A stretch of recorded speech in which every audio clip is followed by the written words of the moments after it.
All right, we are live. The game has kicked off. Welcome, everybody, to our live stream reactions of Seattle versus LA. Connor is still getting the stream up because he loves to be I getting know. these I'm things. up, but the game hasn't started yet.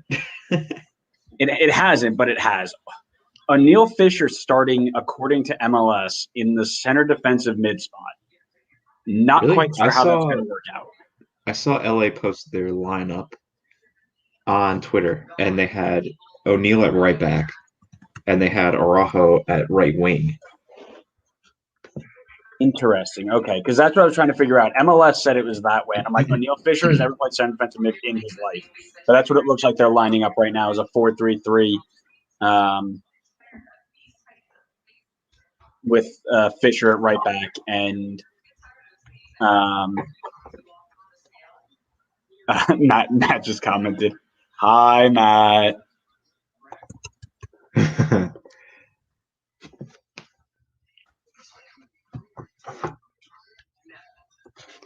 Hi, Matt.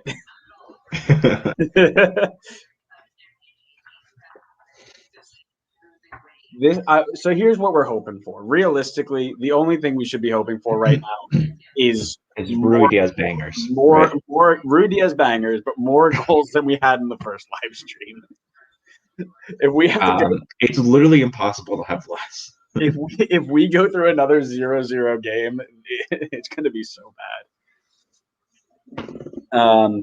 But Seattle, as we mentioned in our preview of before the season started, lining back out in that 5-3-2 with Roldan, and they're playing Brad Smith out wide with Nuhu Tolo playing as a third center back, which is interesting. Xavier Arriaga has been dropped. Yeah, I don't know why all of a sudden Yemar's starting and Arriaga's dropped. I don't know how Arriaga's been doing. Have you watched Arriaga play like recently? I didn't catch any of the early Seattle games. I mean, they smoked Minnesota. He's awful. Yes, it's not hard to smoke Minnesota. They're awful. Come at me, I dare you. But they've got Kellen Rowe playing as a center mid, which is interesting. Ooh, Christian Roldan already creating chances.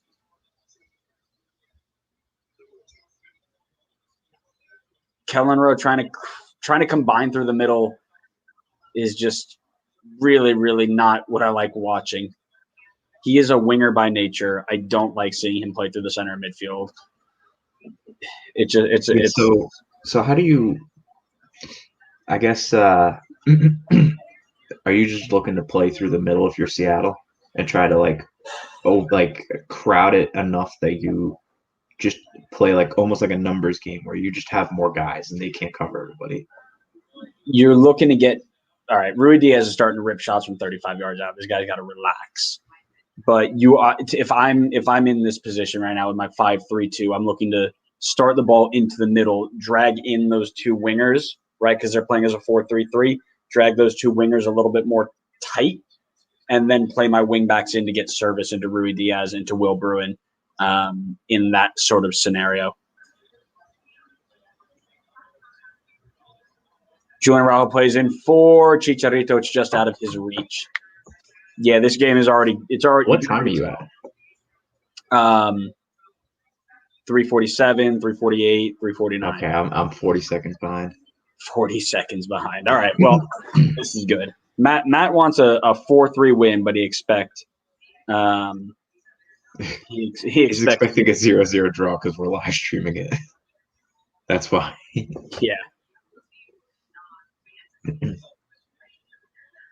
I think the real question today is going to be if Chicha can keep his streak going. Brad Smith squares it. Oh, it's blocked. Rui Diaz with a shot from the top, blocked off by, it looked like Steres, out for a corner. We want Brad Smith to Rui Diaz. That would be perfect. Is that what you've got going right now? Yeah, and I captained Rui Diaz too. Oh, bold. I've got Rui Diaz and João Paulo going. So João Paulo needs to swing this ball in to let's get Yemar's head on it, because I don't want you getting captain points here. Serve it. I'll take Yemar points because he was one of my draft picks. That's fair. I haven't calculated any of that yet, but That's all right. Oh, Rui Diaz, you had some space. Thanks for joining us on that one. Yeah, well, I'm trying.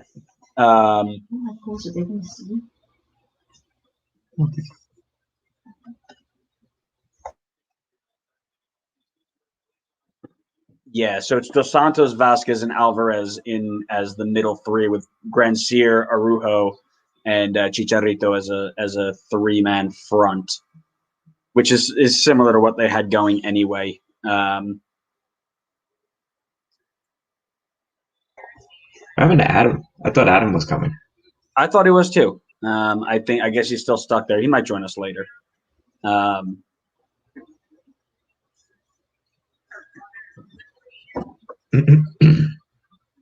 So what's interesting to me is the midfield three here for LA. Their shape just seems very non-structured. You're looking in this midfield three like a triangle, and they turn into this flat line way more often than they should on the defensive end. And all they really need to do is switch the field once, and they're caught. I think they're just trying to cause as much mass confusion as possible. Because Araujo I think that's on the what front Chicharito side. thrives on. Chicharito holds the ball. Oh, he slips. Chicharito's getting into some really, really good spaces in this first 5-6 minutes. He's making these darting runs to the near post that are getting Shane O'Neill into a lot of trouble because, as we know, Shane O'Neill has the mobility of a 1974 Volkswagen big bus. I don't It's actually very, know. very specific.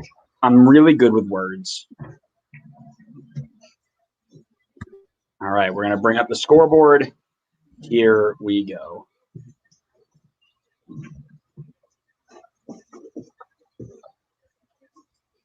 Chicharito slipped. Yeah.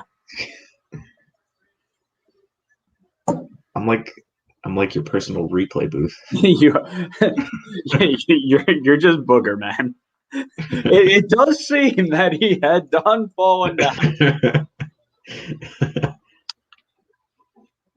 Well, if they score, then you'll get a reaction 40 minutes later.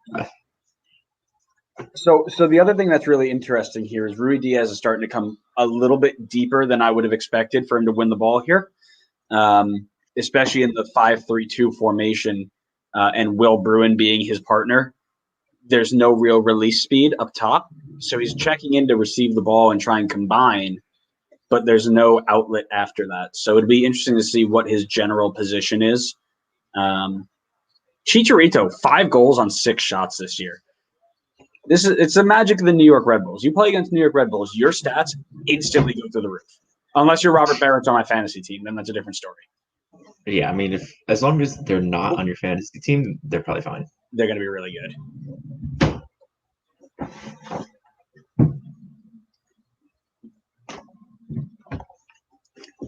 So do you know at all what's going on with Lodero? Is he hurt? He is on the bench and will feature today. That is what has been told by. Okay, so he's probably coming back from injury, kind of easing him back in.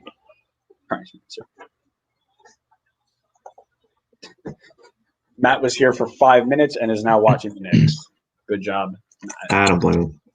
Knicks is great. Knicks to the offs. They got to be close to clinching, don't they? What are they playing? Are they playing 72 games this season? I think so. I think it's 10 shorter. How many games left? There's like 9 games left. Oh, goodness. What a poor ball by Bond.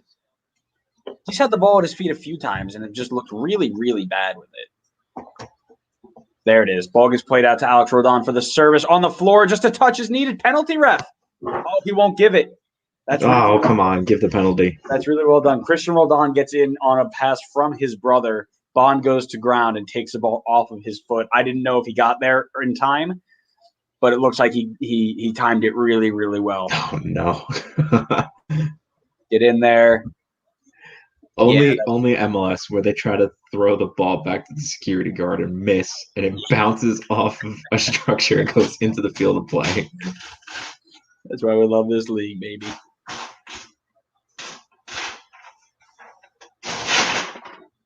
You all right over there, bud? Sound like you're throwing a fit. Oh, that was a great link up between The Christian and brothers. Alex Roldan. The brothers. Yeah. Yeah, see, their midfield shape right now looks atrocious. You've got this huge 50-yard or at the 50-yard mark. It's got to be 30 yards worth of space in the middle there. That I'm if sure they he can caught the start ball. exploiting, it's over. What did you think? Did you think he got the ball there? Yeah, he did. He did? Okay.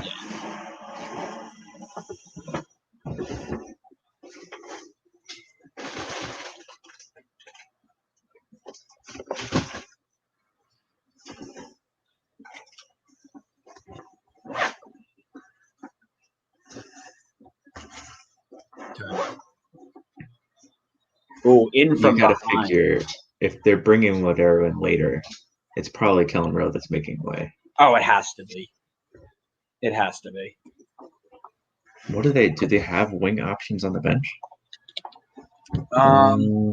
Let's see. Do they have two goalkeepers? Who are the goalkeepers on the bench? Richie and Cleveland. Yep, they got two goalkeepers. I guess they could go Madronda on the wing and Kellen Rowe if they really needed to. I feel like they would probably try to avoid that. And I probably don't just even need to. Oh, nah. I think you Nuku's probably always just trying to get you take played Kellen up. Rowe off, and then you still have Roldan and Chapalo, and then Ladera just goes forward a little bit more. Yep, that's exactly where I would do it. Turn. Alex Roldan on the wing, played by Christian. If he can get there, he does. Combines again with Christian. Christian chips to serve. It's blocked. Finds Alex again. Alex will serve, and it's cleared. Seattle with the better of the play in the first 12 or so minutes here.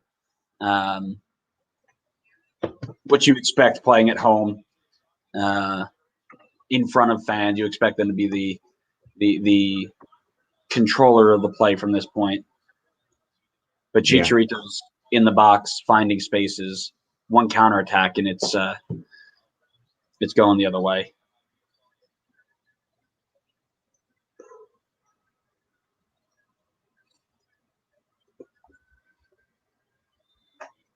In reference to your comment in the group chat, I don't need to worry about a save or no save for my fantasy baseball team because I have destroyed Jason again. It doesn't take much to do that right now. Yikes! Yikes! I feel bad because he put up monster numbers week 1, but And like you beat him by my like team what? also did. Yeah, I beat him by like 15, but we both put up over 600 points. Yeah. Brad Smith finds the ball to Nuhu. Nuhu chips it in. Can we get a flick? No, it's cleared. And this is the counter that we're looking for. If I'm LA, this is the counter we got to find out. Yep, square, and we go. O'Neal's got to go quickly. Interesting, because now you're allowing them to get back into shape, right? And that's that's what you got to look for in this 5-3-2. Once they get their numbers forward, that's a foul. Once they get their wing backs forward, they're left with 3 and maybe 1 in front, but most of the time they're going 2. So if you can counter, find your wings, especially as a 4-3-3 here, you will have a little bit of success on the counter in the way that these formations are lining up. So yeah, I think today's going to be a busy day for Jonathan Santos. Yeah, especially dealing with 3 guys in the midfield. Mm-hmm. And I don't feel like Vasquez or Alvarez are more so defensive midfielders here. Well, Vasquez definitely not. Right. I'm sure Alvarez can at least track back. Mm-hmm. But I think Jonathan Dos Santos is going to be the main guy to keep Seattle in check. There is no true center defensive mid here, which is going to be interesting. Yeah, so that's why I'm thinking it's going to be heavy on Jonathan Santos to, keep Roldan or Chapalo in check. Yeah, and Seattle are doing themselves in here because the only way that LA are going to get their chances are either on counterattacks or set pieces, and they're giving them these fouls, 40 yards outside their own area. you're gonna hurt yourself that way. That's how they're gonna get their big men up. They're gonna get their one, and they're gonna park the bus on you.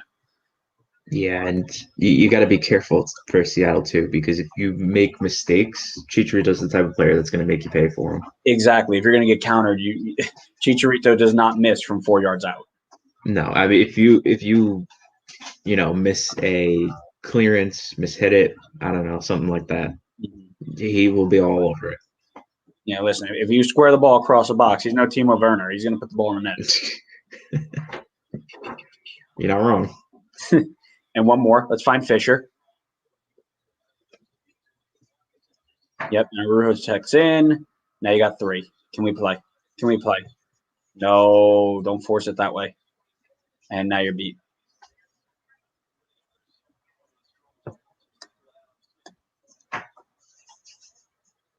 So we're 15 minutes in, 16, and we are on pace for the same amount of goals as the last game. Don't say that. We might be a jinx on all good games. If it happens again, I think we got one more chance. And if it's still another 0-0 game, we got to just quit live streaming. Oh, man, 3 strikes and you're out, especially if we're going to stay up this late to watch it. Yeah.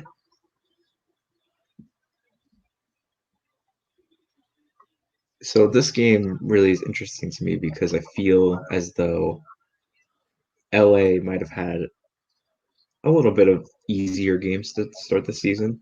Although Inter Miami's been decent to start. But Seattle feels like their first really more so major test. So I'm curious to see if they can still keep winning against the team that we Seattle maybe had view. who? They had Minnesota, the worst team in the league. Right. And I don't remember who their other game was. Wasn't it like Vancouver or something? Let's take a look. Seattle. That's a good ball. Vasquez might LAFC. be. And it was a 1-1 draw, and they were away, I think. Seattle LAFC, okay. And then Galaxy played Red Bull, and they played Inter Miami. I can't believe Inter Miami got a draw today. I can. The most boring team in the league. But Nashville's been like peppering shots and goals and such good chance creation. I thought for sure they would do more. Yeah. I had Yonder Cadiz and Leal on my team today. I just had Leal. I'm glad Cadiz blanked for you. Oh, Steres goes up for a contested header and just misses it.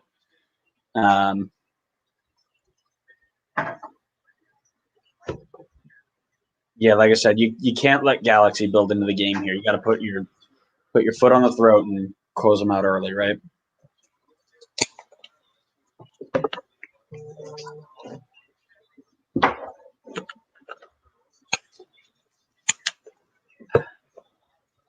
Now this is the interesting one. Is it outside the – okay, so if you're doing a goal kick, everybody's got to be outside the 18 if you're going to play it from the inside. It's not like the penalty dot where it's you have to be outside the D. That's interesting. But right. Our first comment from Twitch. Lucas 55. What's up, my guy? How you doing? What do you think? How do you think this game is going to go today?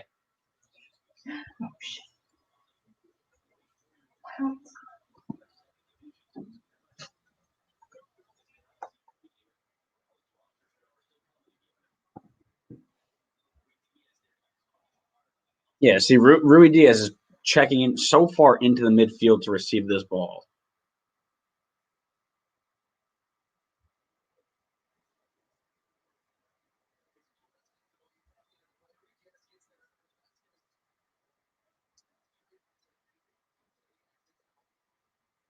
Man, so speaking of Vasquez, right? Vasquez has been one of the Brad Smith is in behind O'Neal, squares the ball to Rui Diaz, and he puts it in for the goal. Rui Diaz gives Seattle the lead. You better not be lying to me. Better not be.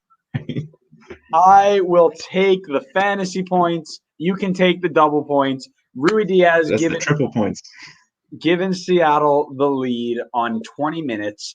Fantastic little combination of play to get Brad Smith in behind. Oh, that's right. You have Brad Smith too. Yeah. You might break our fantasy this week. Ball goes into Will Bruin, who squares it in behind Fisher, whose positioning is so poor. Rui Diaz holds his spot at the penalty spot. Oh, here we go. I'm finally going to get to see the goal. Smith chips it into him on the right foot. Oh, and nice. Tucks it That's away. well What done by a Rui Diaz. finish. What a good that is the finish they paid $10 million for. To be That's fair, it's a very athletic finish. He probably could have made that save, and we're being fair.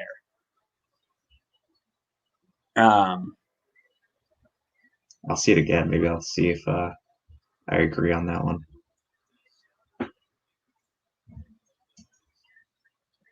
Rui Diaz might be a sleeper pick for Golden Boot. It's weird to say sleeper, but it was just like a guy that I don't think we were considering. Yeah. Which is Rui Diaz has been here. Rui Diaz has been here for 2 years, and he's already the third leading goal scorer in Seattle. Oh, he maybe could have saved that. I'm not sure. It would have been a really, really good save. Well, that's what I'm saying. I'm saying it was a really good finish, but it also went right under his hand.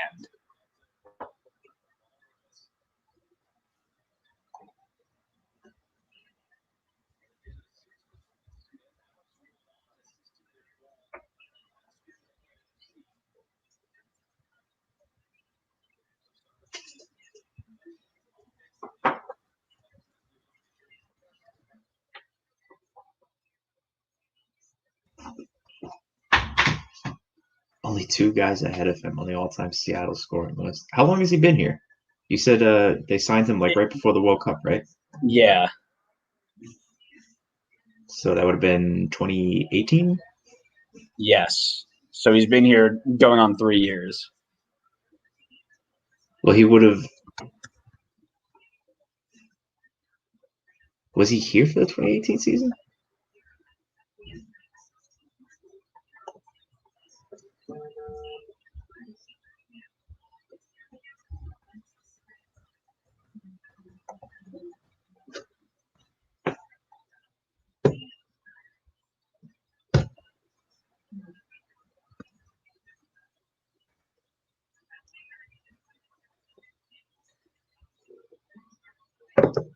Matt thinks we're all. Oh, it's in again.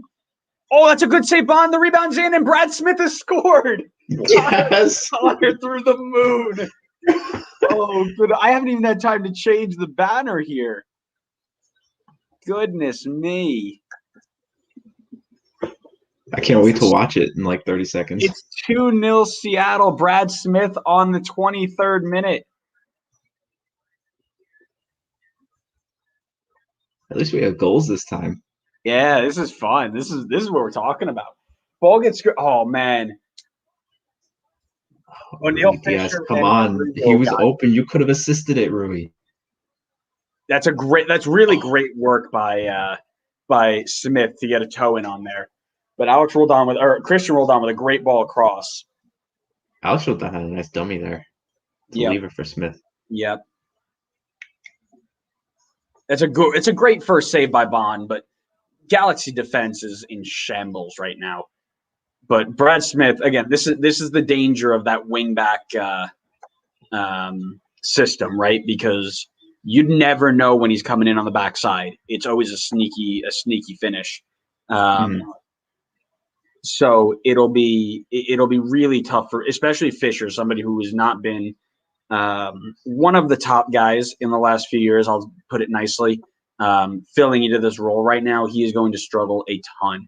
And Araujo tried to come back and help as well, but Seattle just foot on the pedal as Alex rolled on, lets the ball roll right past his foot. Good.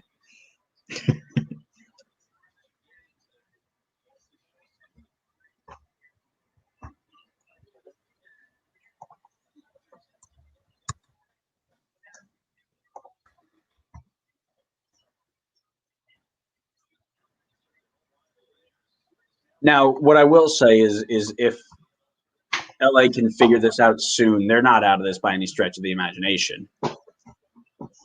But this is a tough game to play when you're playing a half strong lineup, really, if you think about it.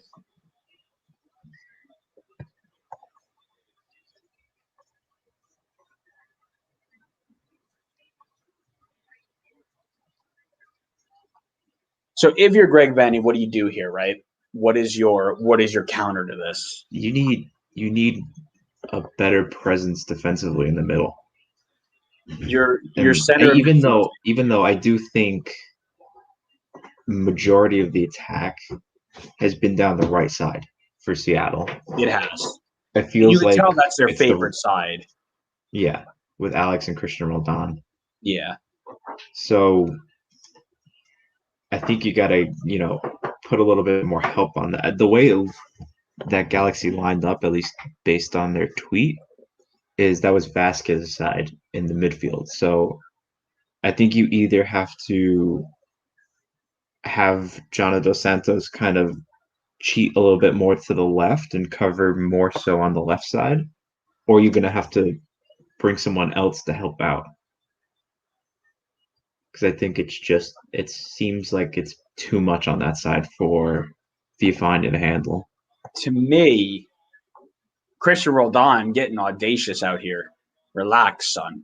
To me, it's you have to combat these wing backs, right? And the way that you pin wing backs back is with possession. If you can keep the ball in the center of midfield and allow your wingers to stay high, you prevent. Oh, we're in. What a touch! And a save by Fry. My goodness, what a phenomenal ball by Victor Vasquez to chip over the line to find Grandsir, who takes it down with maybe the best touch I've seen all season long. Or is it's Jonah Dos Santos. Grandsir has the greatest touch, and Fry just stands big and is able to tip it around the post.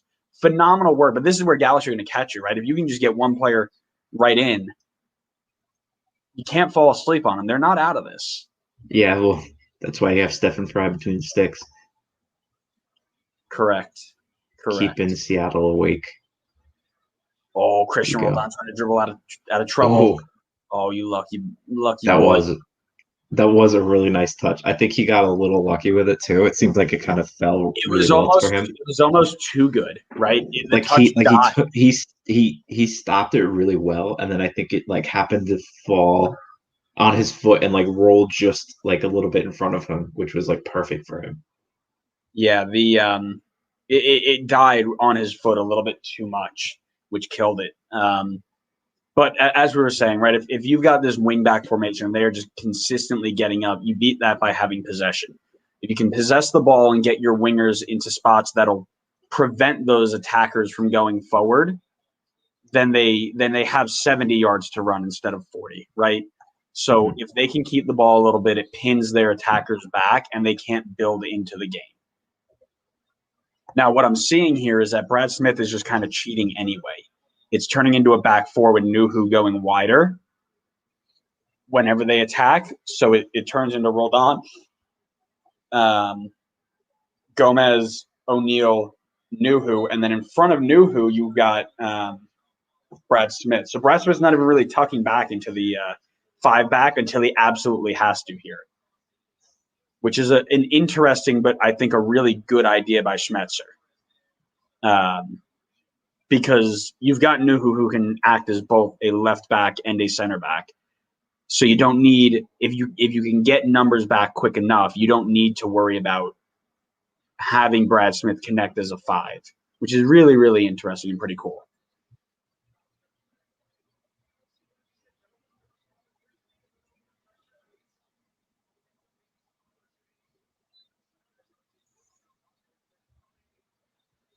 And that's the issue, right? Is now you're playing a 4-3-3 with a diamond in that midfield or a triangle in that midfield. But once they throw those wing backs forward, you're now looking at 5v. Really, you're looking at 5v3, maybe 5v2, depending on where your attacking mid is in the midfield. You're getting outnumbered like nobody's business.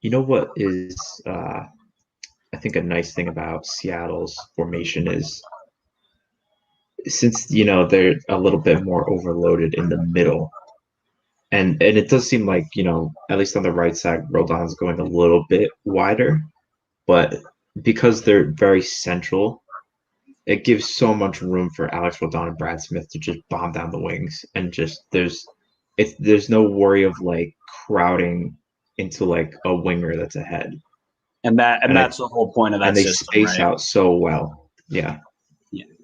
it's Which hard to cover like you were mentioning before, and I don't think that LA have the guys that can defend well enough to cover the whole thing.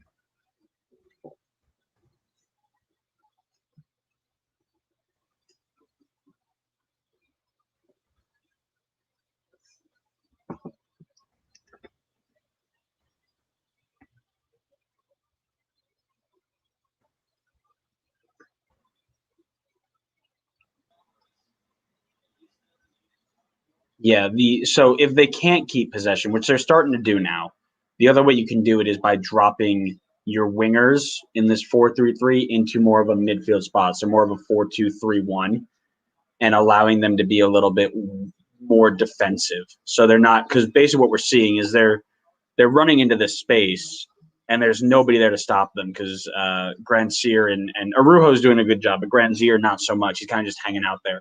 So Roldan's got all the space to attack on the flank, and they're getting caught in the transition into the attacking third is um, getting really poor for it. Like right here, right? So Brad Smith goes forward, and you've got Arujo tracking, but because of how little possession they've had, Smith had such a good starting position up top.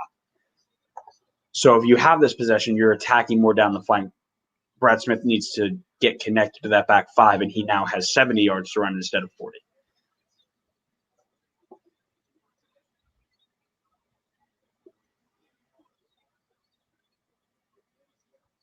Is that Jason? It is.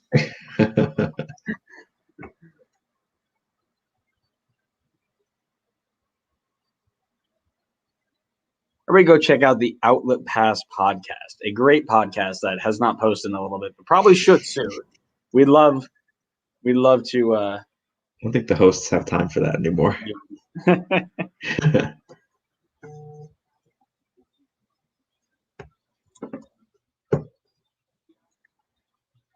Oh, the Mets tied the game. Not to get off track, but there's always time for the Mets. Nick Fox is on. That's who it is. Oh, okay. Big up, Nick. What's up, buddy?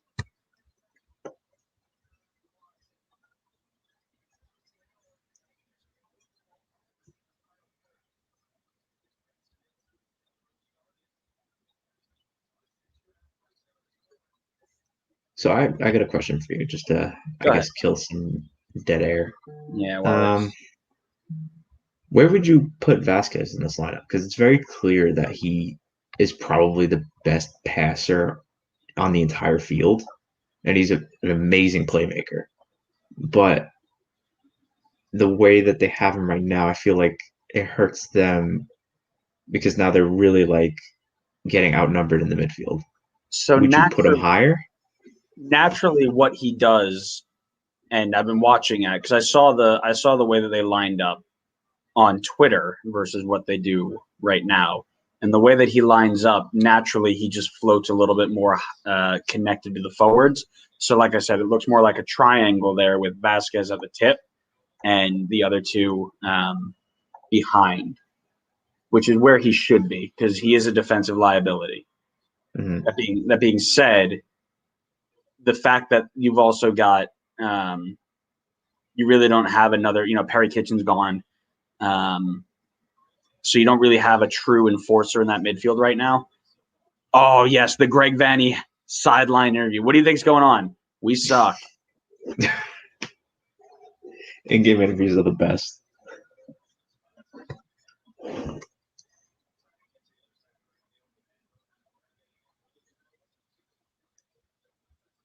I'm trying to look at this LA side, and really Vasquez and I guess Alvarez are really the ones that stand out for me as the LA creators. Mhm. And I don't know enough about Alvarez to really know how well he is as a creator. I don't know if maybe you know better on that one. Alvarez is as my coach at Alfred would describe. Um, he's an 8-10. So when you play in this midfield three, it's a role and responsibility that isn't defined by a set structure. So it is an 8-10 is somebody who is supposed to come back and help when he needs to, but is more his mindset is more focused on creating chances. Where you have somebody a 6-8 like Jonah Dos Santos, for example. Oh, an absolute rip! That's a great save. It's a good hit by Roldan, forces Jonathan Bond down to his right to parry it across and away from goal. Which Roldan are we talking Oh, about? just kidding. It was João Paulo, Oh. which would have been really good. Jonathan That Bond answers my question. denying me fantasy points. Really cool. um, so Vasquez should be playing as like an 8-10 right now, where Alvarez should also be kind of playing as an 8-10, more focused as an 8. Jonah Dos Santos is more of a 6-8 because you need to get forward as well. It's a way that you can describe these midfield three. It's a lot easier. Oh, and here's the counter. This is the counter that we're talking about right here. It's 3v2 if they go. It's 3v2. Granzier chips it across to Arujo, who lets it bounce over his foot. Those are the chances you can't let go by, right? Because now Seattle have 9 men back, and you have to go break them down again. It's the little things. And yeah, so it's a good way if you have, let's say, a 4-4-2 diamond, right? 4-4-2 diamond, you usually have a pure number 10 and a pure number 6, with 2 pure number 8s, right? In a midfield 3, you can't do that. There's not enough players, so they have to have multiple. You have to have multiple roles, right? Roles and responsibilities. So defining it as a 6-8 is a good way to do it, or an 8-10. No, I get it. Yeah, I mean, I definitely see him higher up as opposed to Jana. Right, and that's actually where your issue is going to stem from, right? Because you have 2 players playing as an 8-10, they're going to generally trend higher with the other guy behind, which then when we attack with our outside backs, you're finding a lot of space. Where's my whiteboard? I need to bring a whiteboard. Hold, please. Here comes the whiteboard. Whiteboard time. What if you miss something? I'm not going to see it. Wait, maybe we'll see it at the same time. You'll have to give me you'll have to give me the rundown. All right.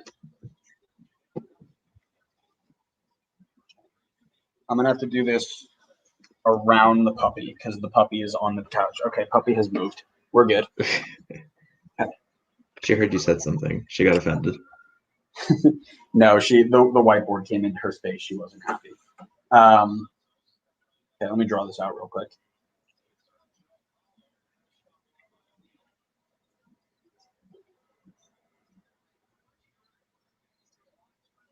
Right, so 1, 2. Right, so if you're the Galaxy and you're playing with the setup that you have, wait, where is it? There it is. There we go. Oh, turn it that way. Nice. So you've got your 2 8-10s here that are generally trending higher up the field, leaving spaces here and here to attack into, which is where Brad Smith and Alex Roldan are getting all of their chances. That's the issue that they're having right now, is the fact that you've got Alvarez and Vasquez playing more naturally as 10s, giving the space for Roldan and Smith to attack into. That's the issue that we're finding. Now, Right. how do you combat that? But there's also the problem of, I mean, if your 8-10s are a little bit more mobile, they can drop in and cover that space. But the problem is one of them is at least Victor Vasquez, who's not mobile and won't fall into that way space. on the wrong side of 30. I know that's what you've been trying to say. But you can actually see it right now, right? So in possession, they've turned into more of the in possession shape is really poor because you can't even see where the left back is right now, and he's just received the ball, but it's out of bounds. But It's a bad place to receive it. But the issue is he's not connected in, and you've already got Vasquez and Alvarez so high up the pitch that if you lose the ball there, like they just did, they're going to counter quick, and once they counter quick, they're already out of position. So they can work their hardest to get back if they want, but it's not going to do them any good. Mm-hmm. So what you need to do is get one of them out and sub in. Oh, Arujo's in. Chicharito. Oh, cannot connect to get through. I need to see the lineups here. I don't know who they have on their bench.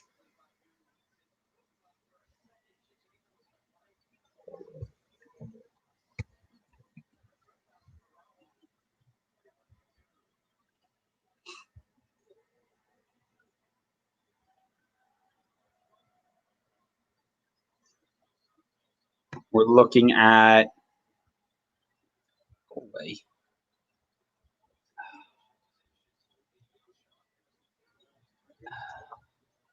You know, there's not too many people you can put in right now. For Galaxy. Yeah, so really, and it actually turns out that that's actually how they lined up naturally with the two players in front, with Jonna doing most of the work on his own in the lineup there. Now the issue is with the way that they line up in Seattle. All right. Let's see if I can get the blue going. Does blue have enough ink? I'll get a different blue marker. I feel like Galaxy could really use a defensive mid. It doesn't seem like they really have one on the team. Yeah, they don't. How does that happen? I guess if you're not planning to play with one, then really right. And Greg Vanny didn't come into a team that he was ready to take over, right? Right. So maybe that's something to look into if they're.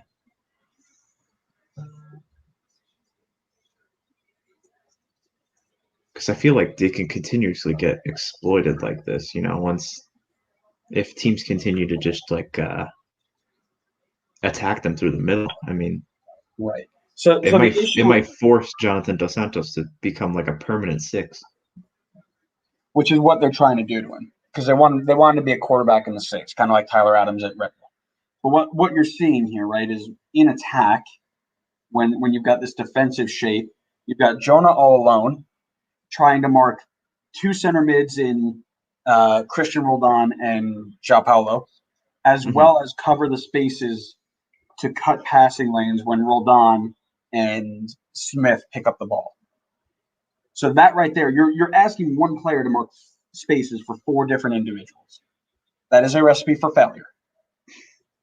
Not to mention you've got Daniel Steres and Derek Williams who are having a awful time trying to mark Rui Diaz and Will Bruin and cannot sort out their movement at all. So when this movement here, and this is what just happened here, where if Rui Diaz is tucking kind of into this space here, you're drawing O'Neal in, giving Smith this lane, which is where they're getting all their success. So they're finding these spaces, getting him all confused, and then it's game over. So that is the struggle that they're having right now. And it's got to come in a formation change because the roles and responsibilities that are set up right now are poor. Yeah, but what are you supposed to do? Who are you supposed to bring in? That's the problem. It's almost like you want to bring in another center back. I guess so, yeah. Right? You can do something like play someone out of position. You can do something like go take O'Neal Fisher off, put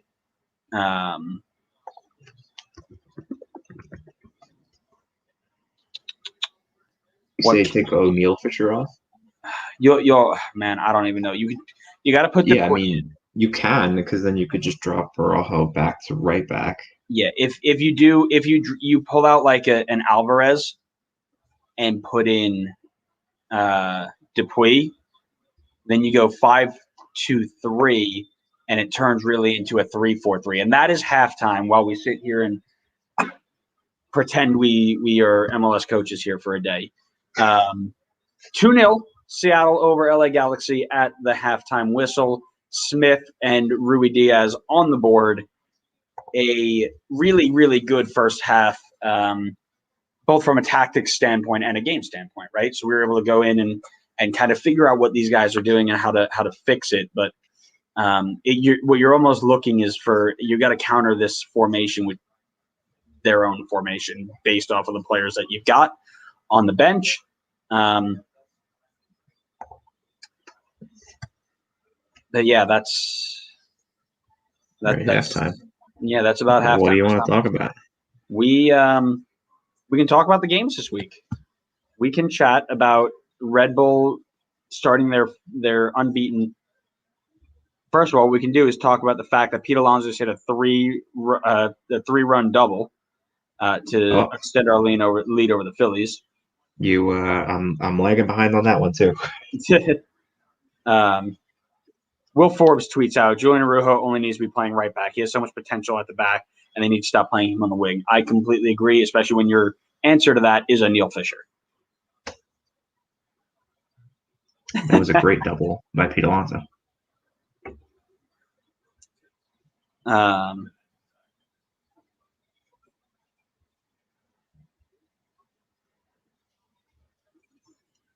You want to talk at all? Okay, so let's look. Games this week. So we can talk about Red Bull to start. Red Bull finally break the spell of being awful for 90 minutes and score 2 goals. One of them being Caden Clark. I only score bangers.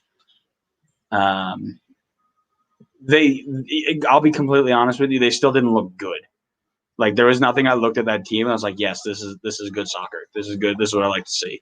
It was. Do you think it says more about concerns for Chicago as opposed to Chicago looked really bad? Okay. Chicago couldn't put 4 passes together. They looked awful, which is funny because they looked really good their first game. But they looked really, really bad this game. But yeah, like I said, Caceres had one and Clark had one, but it wasn't a pretty game. The first half of soccer was literally the worst I've ever seen. I almost fell asleep during it, and it was a 1:00 kickoff. That's how bad it was. Yeah, it just wasn't a good game. RSL putting SKC in the dust. Rubio Rubin getting a brace. Is RSL for real? Well, that's exactly what I was about to say. I think RSL is for real, man. I think RSL has the Is this just what they do? It's just like every other year, they just play way above expectations because the year prior they were awful. It's gotta be. It's gotta be. Listen, I'm here for it. You know, I'm on the RSL hype train. Yeah, something like that. I need to. Let's see here. Who else we got? We got Montreal Columbus. Is Columbus not for real? I don't know. It's hard to say right now while they're doing CONCACAF at the same time. I think given some time when that's all done and they can just focus solely on the league, then I feel like we can make a better determination. We did talk about the fact that they were so deep, but you need to find the right combination of reserve players to get your. And you know what? Results. They're playing really, and it's just my opinion. Maybe you can agree or disagree. They're playing really weird lineups, like not what we would expect. Yeah, their rotations are different. And I'm not sure if that's because of injuries or. I think they're just resting to make sure that they can have CONCACAF players. I think they know they've got a real shot here at being the first team to win CONCACAF. I think they think that. That's fair. Yeah, maybe we'll get to see some consistency down the line when next Sunday, Galaxy LAFC. That'll be a good one. I'm looking back at this goal here that they scored. Neil Fisher, and I mentioned it during the build-up of the game that he had really poor positioning on that goal. He did cardinal sin number one of defending as an outside back, and that is basically when you are playing on the sideline and a winger checks to the space at the line, you don't follow him because that creates a gap between your. We'll get the whiteboard out for this one. So if you're playing in this spot here, and the triangle you're trying to guard goes out this way, you don't do this. Because if he does that over here, look at that gap. And that's exactly the first goal was scored. They had combination play. He follows this man all the way out wide, split the gap, and they're in. Cardinal sin number one of being an outside back, don't follow the guy to the line. Because he can't hurt you from the line. You know he can hurt you if he turns you and you're running towards your own goal. Cincinnati in the mud. We can talk about that real quick. They are awful. They just managed to one-up themselves. Is it time for him to go? Is it time for Yapstam to be out? I mean, if you said yes, I wouldn't disagree with you, but I think he should be given a little bit more time. I'm reaching out to a friend of ours to see if he has a thought. Yeah, is that friend Jason?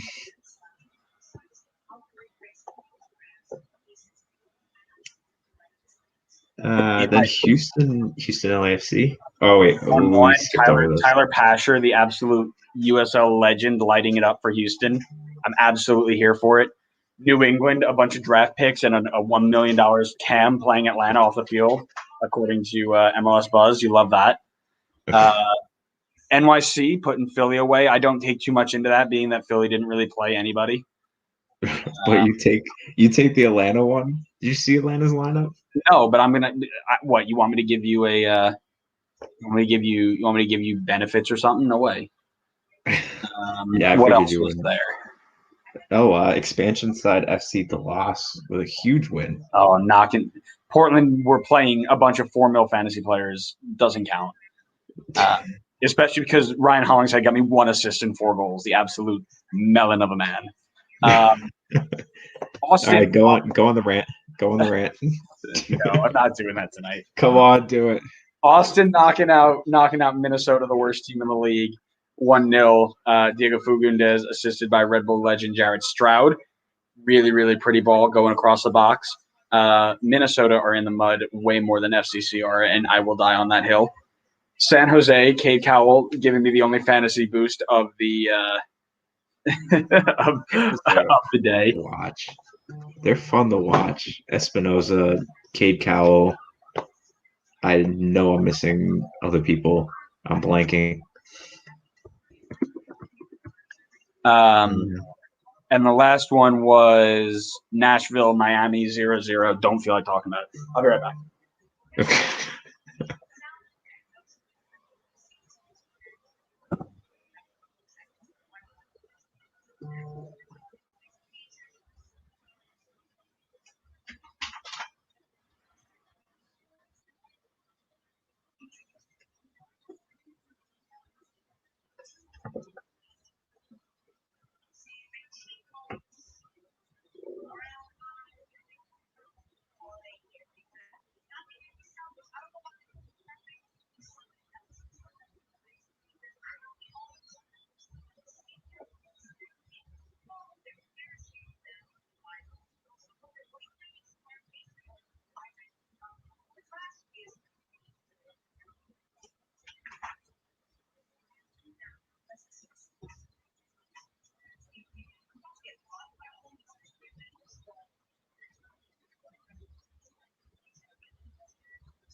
Has Jason made it into the live stream yet? That is the question.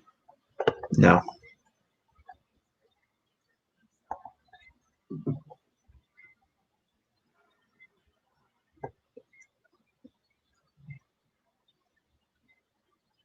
All right. Surprise! AT&T goal of the week from week 2 was Barco. No, really. They put a picture of João Paulo. No way. Can I get a picture in time? Is the question. No, I missed it. Oh, can I go back? Oh, that was hilarious. I wish I caught a picture of that. Goal of the week from I don't know, João Paulo Barco. João Paulo Barco. Okay. What are you hoping Jason's doing? Like going in the comments? Yes, I want him to comment on things so I can have a conversation with him. Ah, okay. Not like you couldn't have a conversation in the group chat.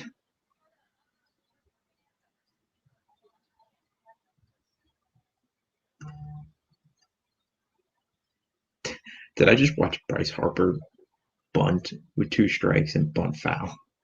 That sounds like a very Bryce Harper thing to do. Grace, Mike, come here. Come here.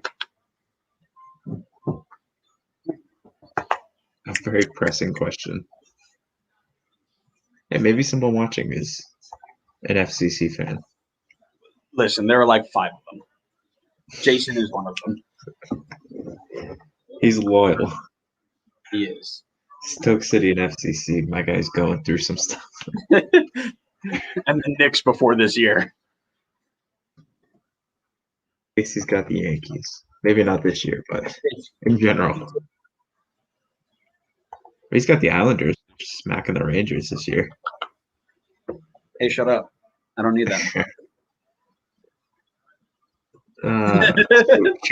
Should we talk about Daryl Dike to the Prem? Daryl Dike to the Prem. Is it official yet? When is it going to be official?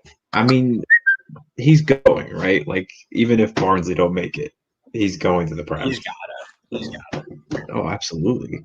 And his TikTok game is off the charts. TikTok off the charts. He seems like such a really down to earth guy.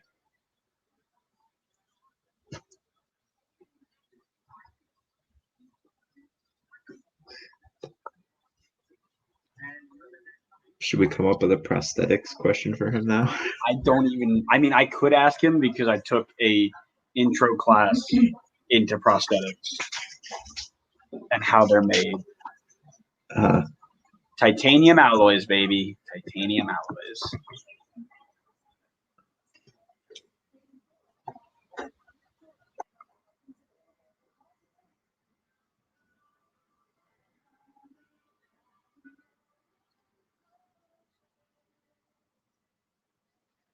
I feel like there is a non-zero chance that there is a correlation between how often my dog is on the camera and how many viewers we get.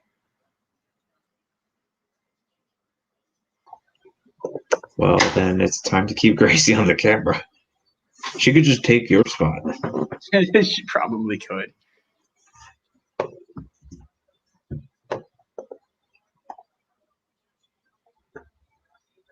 I'm going to check MLS Fantasy real quick, see how you're doing. Top of our league right now.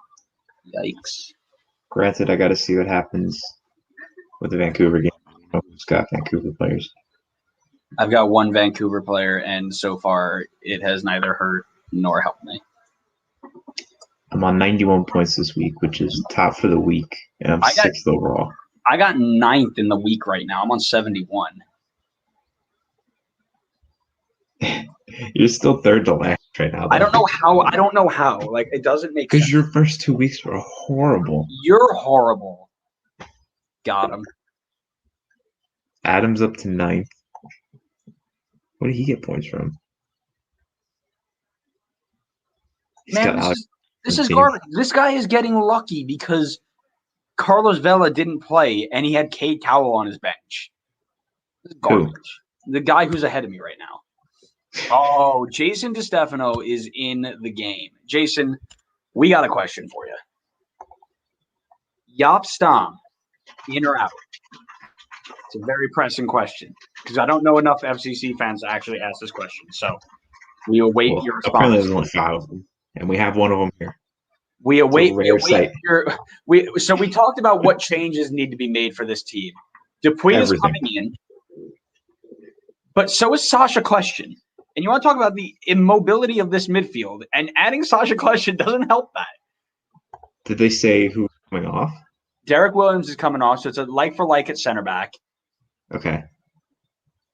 And what, Vasquez for Sasha? It's got to be, right? It's got to be. You're not gonna put not, Sasha and Vasquez. That's a mess. If it's you not. are literally, bro. If I'm Jonah Gonzalez and Sasha and Vasquez are standing in front of me, I'm walking off the field. I'm not doing this anymore. Oh, I think my stream froze. Oh yeah, it did. Did I pause that?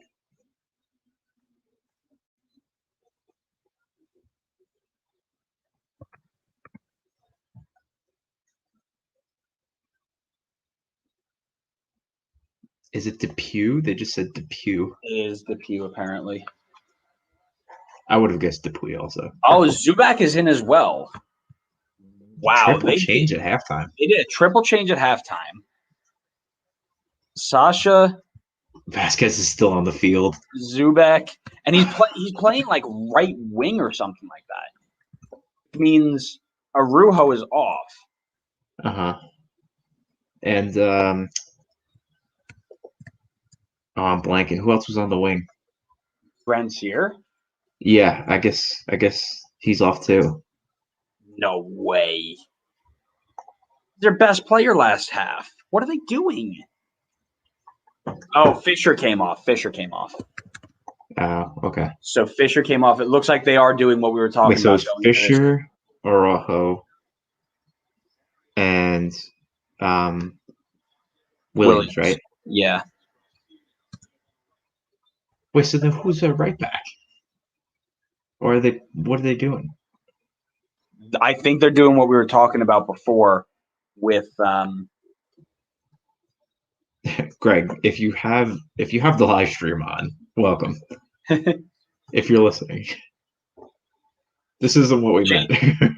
on a side note, Jason says, yeah, he out. So there it is, FCC fans. Stom out, and Jason has seen every minute of every game. And so he can make a good decision. He knows he can make a good decision here. So Vasquez has moved from playing center mid to playing winger. And your whole point about that is the most. So it looks like they've gone 3-4-3 or some combination of that. And it'll be.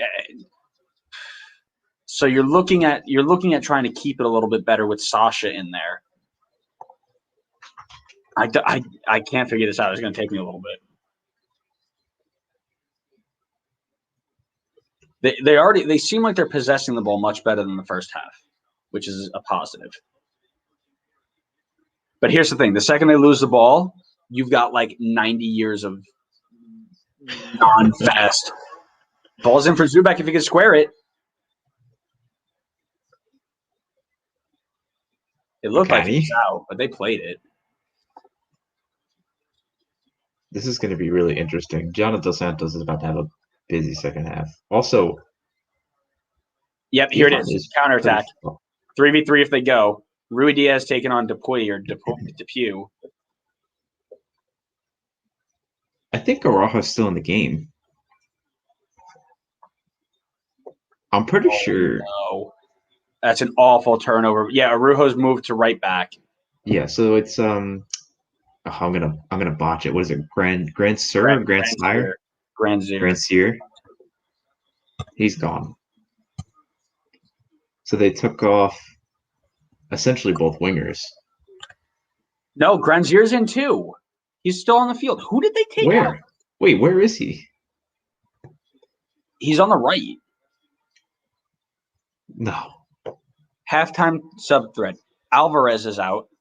Oh, Alvarez. Alvarez is out.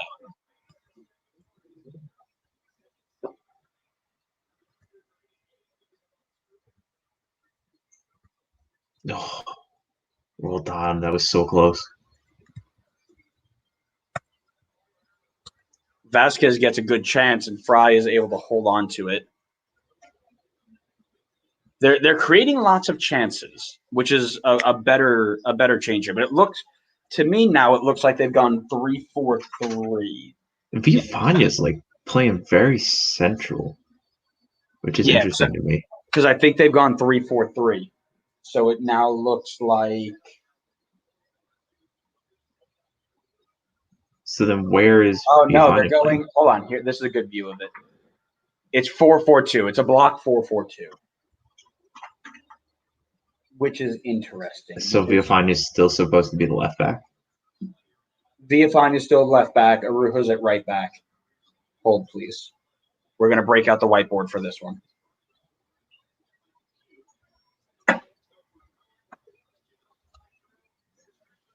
Roldan out to Alex Roldan, and it's held by Bond. So it's a block. Whoop, wrong red marker. It's a block 4-4-2. Yeah, okay. I think I see it now. It is kind of what we talked about last time, right? Villafaña's playing very far forward. Yes. Well, you have to, right? You're down 2. But it's what we talked about, the other option they can do. You can either keep possession or you can drop. I don't mean to interrupt, but also that seems very risky with Vasquez being the winger on that end. Because if Villafaña gets beat, good luck. Well, here's their thought, right? Their thought is, I'm going to have 2 really good playmakers. One's going to be a central playmaker, and one's going to be a wide play. And Vasquez is actually sneaking in the middle anyway and allowing Villafaña to overlap. Mm-hmm. So he's actually not too wide as much as the lineup suggests. Because what it looks like is something like this, where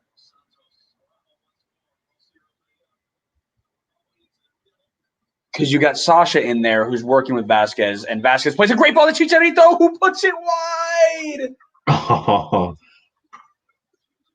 Oh my goodness! And that's exactly what you're looking for. You're looking for Vasquez and Question to link up, and Chicharito to run off at the right time. That is exactly what you're looking for. Oh my goodness! Yep, because that's what's happening, right? So it looks like this. It's your block 4-4-2, but Vasquez is pinching into the middle while you have your overlapping outside backs here, right? So you're having Question and Vasquez connect with Chicharito and Zubek atop, and they're just running off each other. They're just running off each other all day long and trying to find that gap. So if you have 2 really smart playmakers on the field, that's what you do. And you need to have Jonah in the middle, otherwise you have no defensive support. So that's why Vasquez is out wide, but he kind of sneaks in there when he needs to. And it counters that 5-3-2 like we were talking about, right? Because you've dropped your wingers as more defenders, which is good. So they're providing a little bit more support to prevent the giant gaps of space we were seeing in the first half, right? So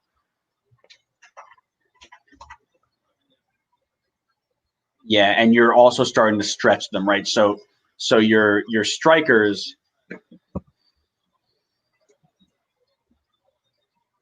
Brad Smith is up the wing, cuts back, and he's offside.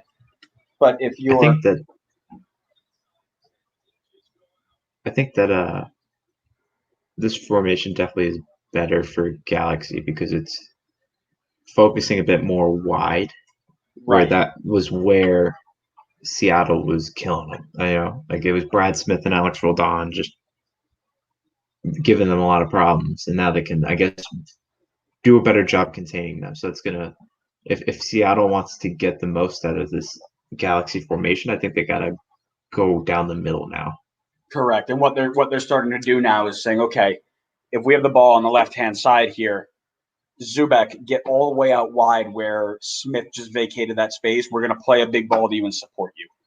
And that's what they're going to look to do. So Question's going to stay higher. Dos Santos is going to kind of pinch in a little bit. You'll have, who's that, Arujo on the side? or Granzier's playing out here, so he'll go out and support that if he has to. But yeah, right here, Ruidíaz is in too much space because your midfielders don't want to work back. This is where they're going to get caught because you're asking Jonah to play more of an 8-10 now. And they're just going to play Zubek in all day long. Zubek's in, 1v1 with Gomez Andrade. Still has the ball. Has a shot curler, and it's up over the bar. More chances for Galaxy. This formation is – they need to figure it out on Seattle's end. Mm-hmm. And at this point, I'm up 2-0. I'm going to be smart about it. If I don't need to make a run forward immediately, I'm not going. But yeah, so that's exactly what you see again, right? They turn the ball over immediately. Your strikers are going wide, finding that gap that the outside backs have vacated. They're playing the ball in over the top, and they're trying to counter it. And that is the right way to attack this, right? If they're gonna send those wing backs all day long, go ahead, send them. I'm gonna find that space. And I'm gonna go forward. But what has to happen and what isn't happening is they're not getting support out of that, right? So it's really Chicharito and Zubek versus the back three. So that's the issue with having players like Sasha on there. If you ask him to go back, he's not going forward anytime soon. If he goes forward, he's not coming back anytime soon. Mm-hmm. So I wouldn't be surprised to see this turn into a diamond in there at some point, so they can turn and Jonah Dos Santos is going to do most of the work in here. Question's just going to combine with Vasquez, and they're going to be really tricky all day. But yeah, so Vasquez is sneaking into the middle, having a little bit of freedom there to do that, combined with Question, who are really, really smart. And there you go. Allow your wing backs to get in. Granzier gets wide. And now they can possess. Now they can possess and try and find something. Question's really good at getting in between the lines, finding that outlet ball, but the cross is not good enough. But yeah, I like this change by Greg Vanney. I think it's a really smart change. I think it's a good change tactically to figure out what's going wrong and what they need to fix. Now it's just a matter of seeing if they can truly utilize what's happening.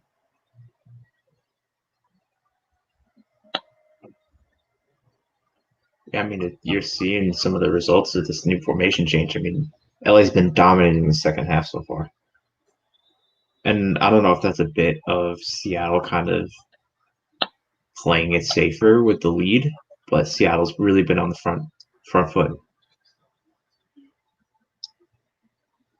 Won the ball there. I don't think that's a foul, but whatever. No, it's interesting, right? It's a really good spot by Greg Vanney. But I don't think he has all the players to come back from this, right? Because you're looking at you really need to have a really fit double midfield, right?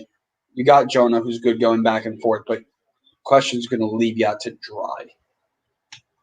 Yeah, I for a Galaxy perspective, I worry that if you don't grab the goals early, you might struggle to find them late. Sao Paulo missing the net again. Oh, no, it's Kelvin Rowe. Good. So Kelvin Rowe gets on the end of one after Christian Roldan gets some free space on the wing there. Oh, Andrew, your favorite pitchers in the game. I'm nuts. Ed Luz? Hey, man, listen, yep. I give him a lot of crap.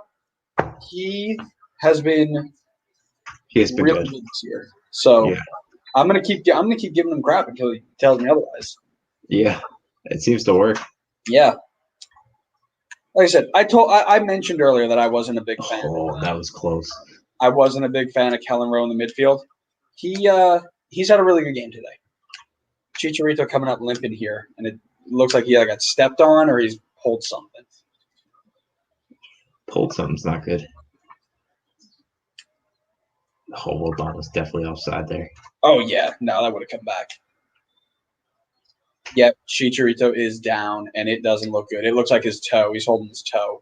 My guess is he got stamped. What injury was he having last year? Do you remember? No. I think he was battling something, right? Oh, yeah. Gomez Andrade just ended up right on his foot there. Oh, man, that's painful. That is a lot of human to land on a foot. Was it accidental? Yeah, no. He's landed on him funny.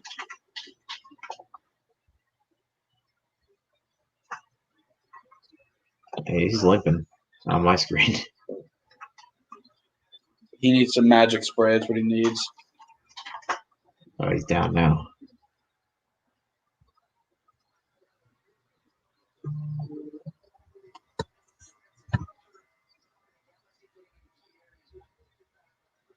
Oof.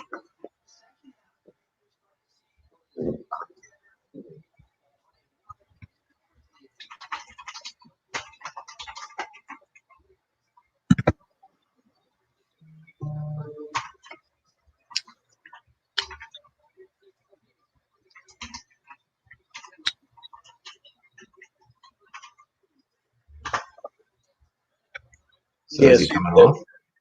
No, he came back on. But this is where Seattle are now having to reinvent their game because they can't just keep dumping it to their wing backs. So they're going to have to play through the middle a little bit. Now they're very successful at it. Mm-hmm. But the first option isn't wing back. The first option is can we play to our feet, hold it up, and swing it out wide. So let's see this would be. I feel like a golden opportunity to bring on Ladero. Interesting. Let him play make with Rui Diaz. Chris rolled on to Brad Smith. Brad Smith on goal, and it's wide. Oh, come on, Brad. You don't need more fantasy points. I want all the fantasy points. I think that's a really good shout about Ladero, though, because he can open up this game a little bit. Kellen Rowe is box to box, but what you can do is allow João Paulo to stay back a little bit, or who's the other one in there? The other one where? Roldan. So Roldan is going to go forward anyway. You don't necessarily need Ladero, but he could open up a lot of things if they're starting to take away your wingback options, which they're not per se. They're going to think a little bit.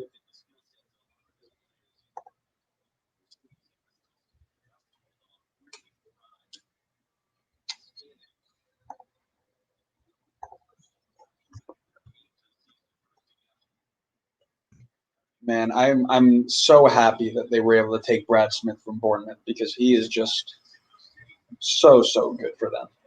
The fact that he didn't start the MLS Cup final last year is criminal. He was phenomenal all year, and then they put it was Nuhu and Roldan on the wingbacks. Oh, it was. It was. I thought it was Leardom and Roldan. I thought it was Nuhu. Either way. Like the fact that he didn't come on until like the 80th minute, absolutely criminal.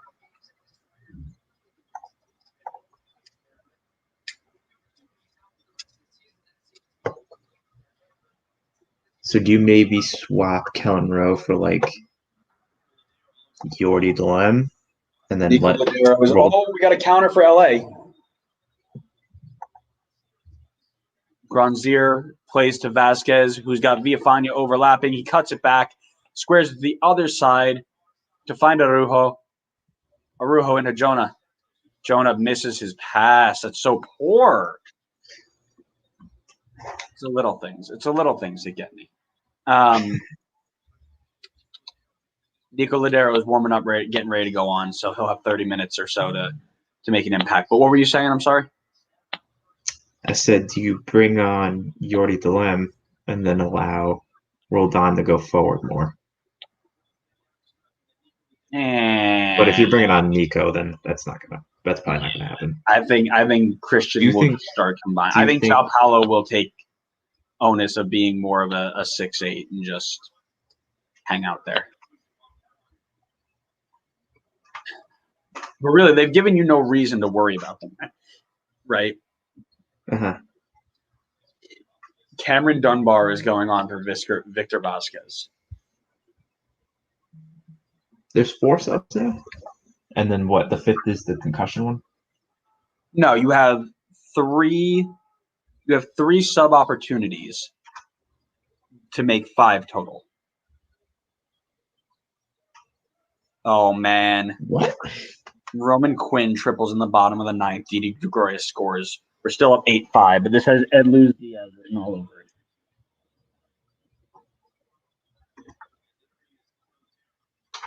Nico. Can you say the substitution thing again? Okay. You have 3 opportunities to sub 5 people. So you have 5 subs So you would have to sub in multiple guys in at once. once. Correct. Okay. Now, if you have a concussion and it is confirmed a concussion by the on-site doctor, it is Does it not count towards your 3 it does opportunities? it is a free sub, but you also give an extra sub to the other team. So it's not like you just get a free one. Chicharito has been withdrawn. No, just kidding. Vasquez has been withdrawn. And Cameron Dunbar is on. So Galaxy has 1 more sub. Correct. And Seattle still potentially has 4. No, so Seattle have 4 subs, but only 2 more chances to do it. Right, but so they could potentially put on 4 more guys. Yes.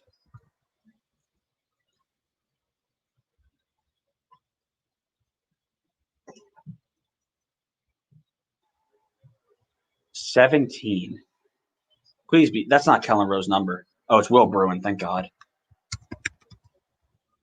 For Nico? Yeah. I think that made sense.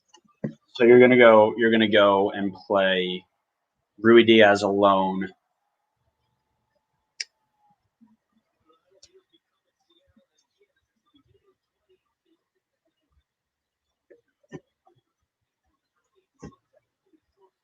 Oh, are they going? They might be going Christmas tree.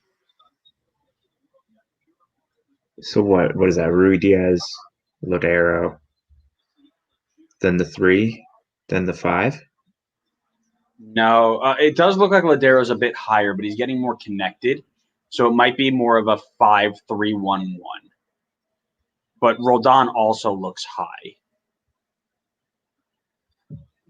Whiteboard.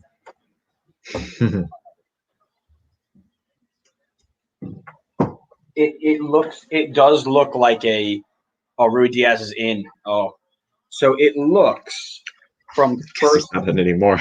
From first glance, it looks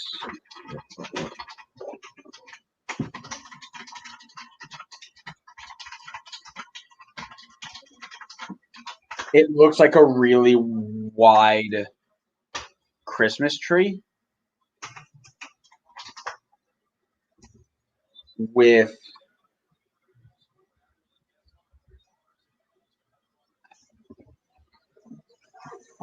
it almost looks like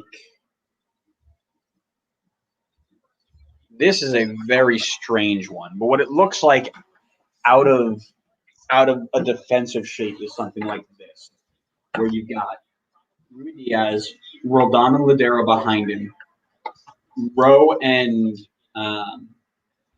João Paulo with your wingbacks possibly giving you some help in that space there, and then your back 3. It's almost like he's just putting Rowe and Japalo going to basically be more so 6 or still that 6-8?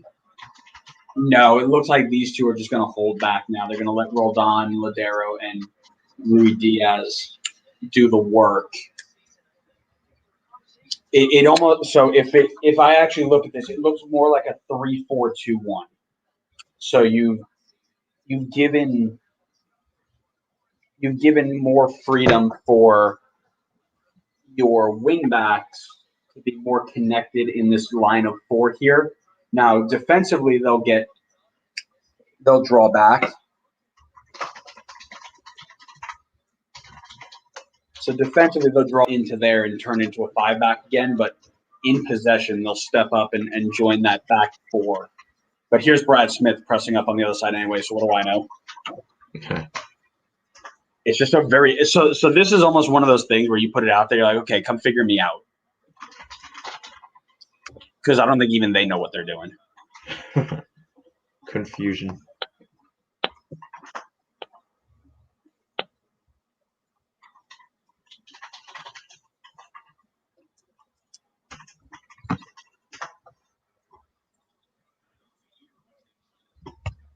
Yeah, because now they've got Rowe and João Paulo and Roldan high.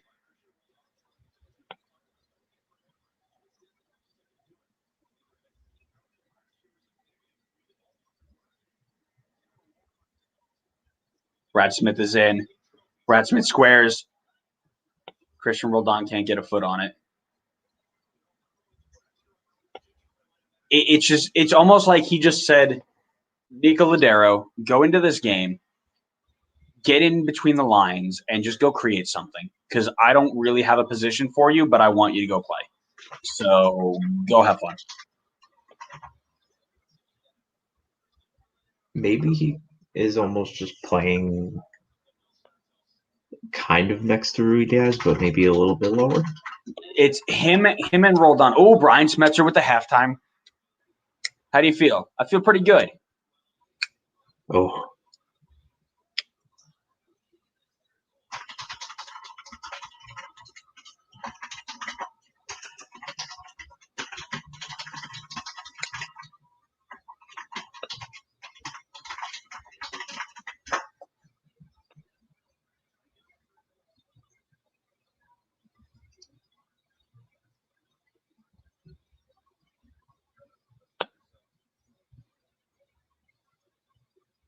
I was hoping Brian would give us something, but he didn't. So it looks like it's a. Oh, God, I don't even know. Like I can't.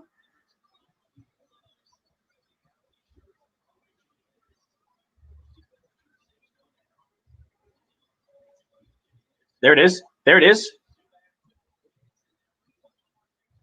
Villafana puts the ball over the bar.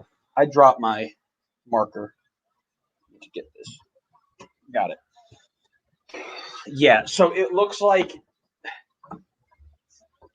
if I fix this again for the third time in about 5 minutes, it stays in a 5-3-2 with Ladero offset. So Ladero can connect high, go low, but what that's doing is playing him in between the lines. So he is able to just kind of float between the midfield and the defensive line of LA, and he can either press the ball like he's doing kind of right now, and Roldan will go up with him, or he can kind of hang out and wait for the ball to come to him, and then he can start creating because that's what he does best.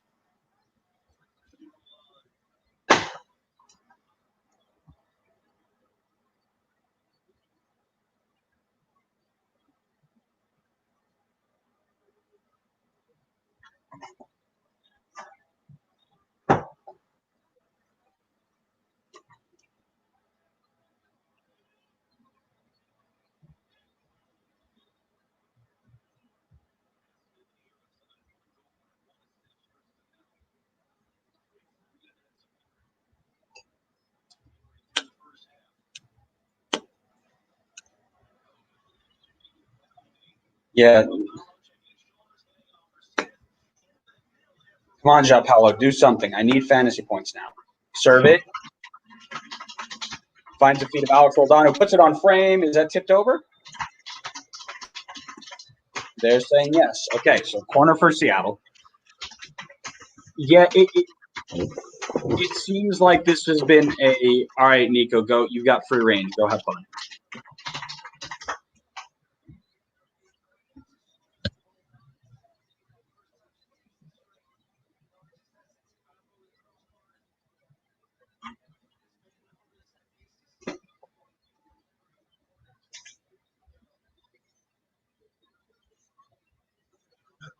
I don't know if you still have the Mets game on right now. Oh, I don't know if I Okay. want No. to. You gotta be kidding me. I just got the score update. They're checking right now because this home run ball just literally hit the top of the fence. You gotta be, bro. But Diaz just went into the clubhouse, so I don't know what's going on. He probably knows he got cut. Bum. But they don't even know if it's a home run yet. I don't. But it would have tied the game. It's not like the game is over. Yeah, but if it's not a home run, then the game's not tied. Right. Good tackle, Ladero. Yeah, because now Ladero's doing defensive work. They put him on second. It wasn't a home run. Let's go. But Ladero's on the ball. Diaz Ladero's is on the locker ball. room. Ladero has one. It's blocked by Pugh. Reese Hoskins is not happy. Sorry, I know I'm making this about baseball, but this You game's are on really the good right wrong now. sport. This is a good game right now. I mean, listen, Diaz can still blow the game. Hey, shout out to Otree2 Golf 03. No, I do not want to buy followers. Sorry. Why not? Oh, it's a great turn. Rui Diaz finds Brad Smith, who tucks it, deflected. Did you say Otree2 Golf 103? Try to golf.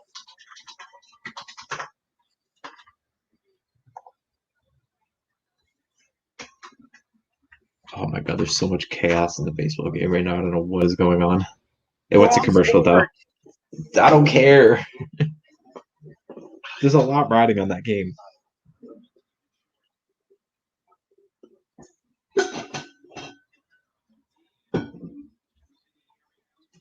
Christian Roldan's been really good this game as well.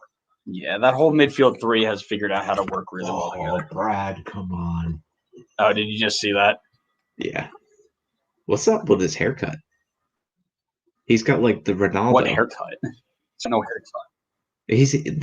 See if you can find a shot where they zoom in on his head. It looks like he has the Ronaldo, not the Cristiano Ronaldo. You know the one where he has just like that patch of hair right here? Yes, I do. I swear it looks like he has that, but like really shaved down.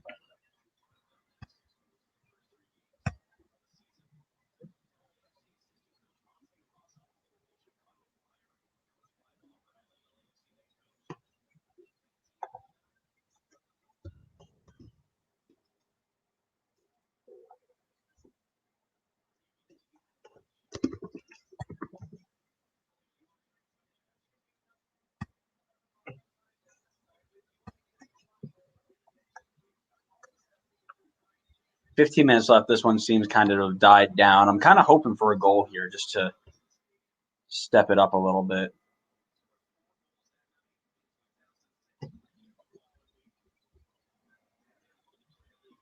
And there it is. It's 4v3, 5v3 if Smith can get in. The transition game for Seattle has been phenomenal. They have been so good in transition. Which is almost weird because I feel like on paper they don't look like they have a ton of speed. Brad Smith is faster than you think. Maybe, yeah. Maybe. I don't know how fast Alex Roldan is either. But no, it's really, like I said, their transition game is just so good. The second it turns over into an attacking chance, they're gone. Which is Jerry's Familia is in the game now. Did they take Edler's out finally? He went to the locker room. He just left. He probably quit. From one bad closer to the next. Jerry's he'll be all right. I'm not saying anything because the last time we said something good about a player, he gave up 3 runs.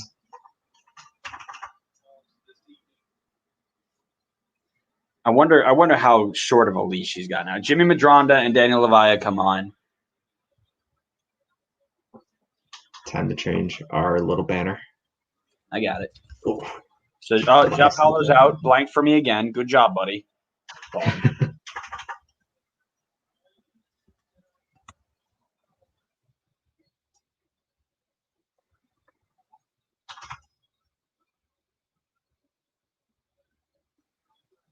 Brad Smith is off as well. No, Brad. Which wait, that means you solidify your clean sheet. You're right. Sheet.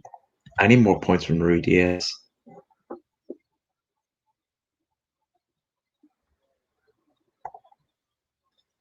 I'm up to 4th now in the league. I got 101 points. It's unreal. I don't even know where I'm at. I don't even care. I'm still ranked 284 for the week. At 101 points. I got 76. So I moved up to 22nd. Big moves. I'm going to start climbing. Catching up to Adam. Huh?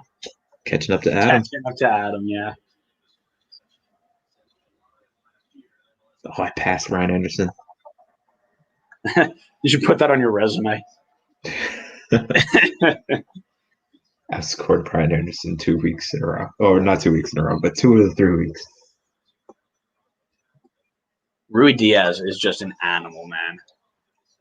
Oh, man. That's got to be a foul, ref. Ladero's on the ball. Good save, Jonathan Bond. And Jimmy Medranda comes out of nowhere. He's playing right back a minute ago, and now he's on the left wing. So I love Jimmy Medranda plays wherever he wants to play. Jimmy Medranda just runs.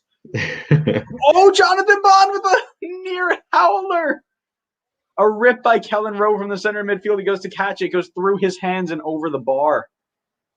Oh, come on. That would have been a good one. Oh, no, it was Danny Leyva.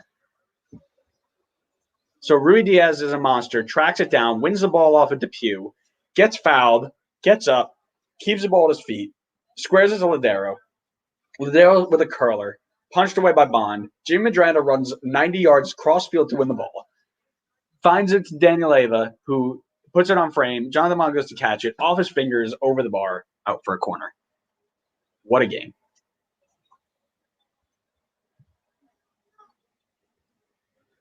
Ladero goes short. Jimmy Medranda, also playing on the left now, receives the ball, serves it. Flicked on, and whoa, did that go in? They hit 2 posts in one shot. They hit the crossbar. They hit the crossbar and the post in the same shot off a flicked header. How is it still 2-0?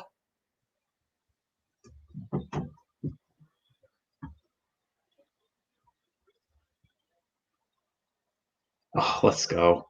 Jerry struck out Harper to get the win. Let's go. Familia back to the closer role. I'm calling for it. Edlu's just out of the team. All right, LA are pushing forward. Now that that's over. Oh, wow. What's that? Who headed that? Oh. There's plenty of time for LA to get back in this if they get one quick, and they got numbers forward. Villafana squares the ball across, fries up for it, and he wins it easily. It was Kellen Rowe. Oh, it was Kellen Rowe, yeah. Kellen Rowe off both the crossbar and the far post. Can't get much closer than that, my friend.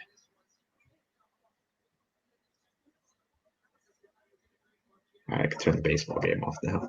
That's it. You can finally actually focus on. I've kept my my comeback fantasy win over Matt today.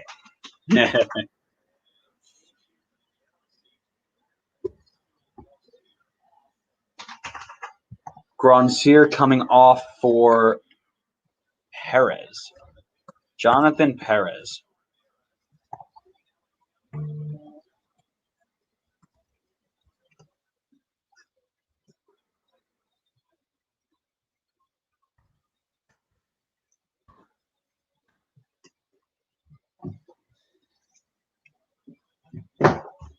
Kellen Rowe is down holding his calf. Looking like he's starting to cramp up a bit. Fitness levels through the floor for some of these teams. That is all the LA Galaxy substitutions. Seattle still have 2 more.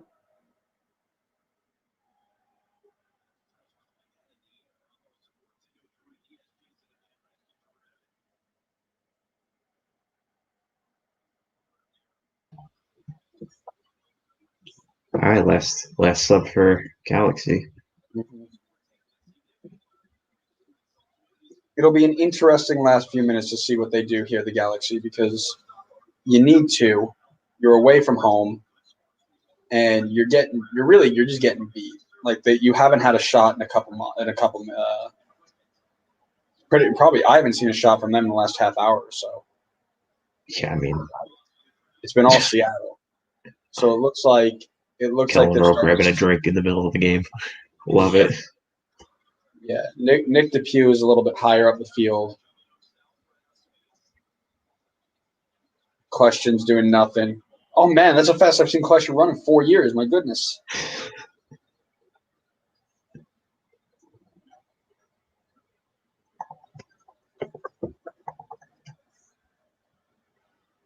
loses the ball, gets up, and actually chases for it. I've never seen that before.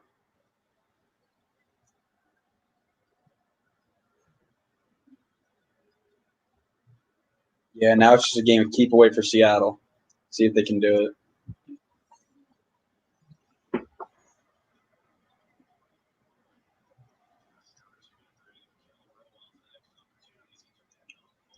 Kellen Rowe's about to come off. Before he does that, he sprays it wide to Alex Roldan, who connects with nobody. Good turn from Dunbar to find Zubek out wide in that space we were talking about before.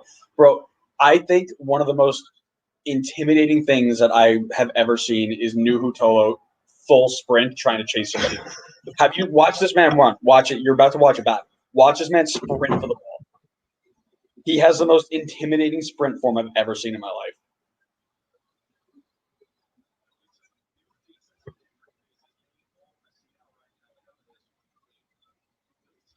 Have you got it yet? Not yet. They're about to switch the ball to Zubek. Watch him sprint.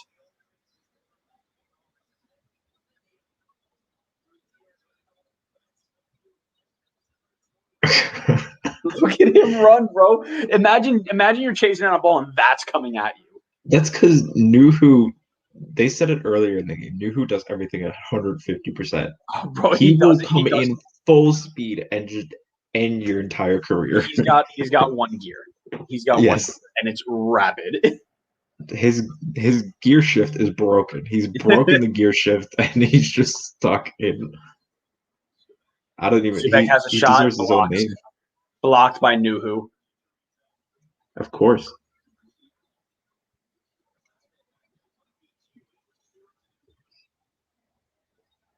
That's a foul, ref.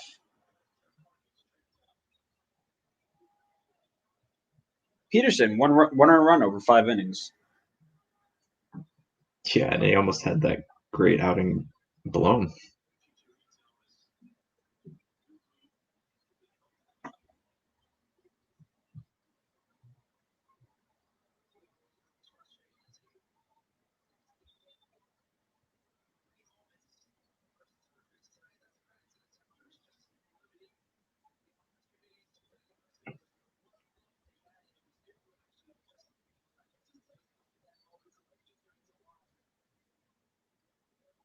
Seattle's so good to get out of that.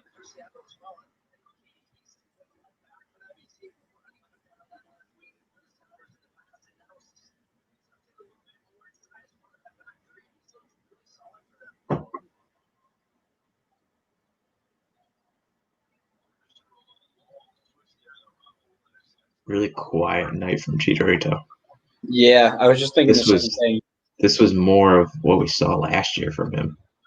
So this is what happens when he goes up against a team that actually has a defense, right? Yeah, anybody can pick apart New York Red Bull. Except for Robert Barrett, my fantasy team, but don't worry about that. You should start putting Red Bull opponents in your fantasy team. I'm thinking about it, right? Like I could finish last in fantasy, but would that mean MLS Cup? Is it worth it? It's a fair trade-off. I agree.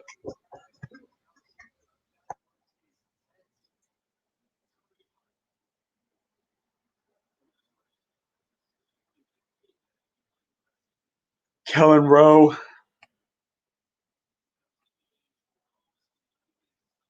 Jordy Delem on for Kellen Rowe.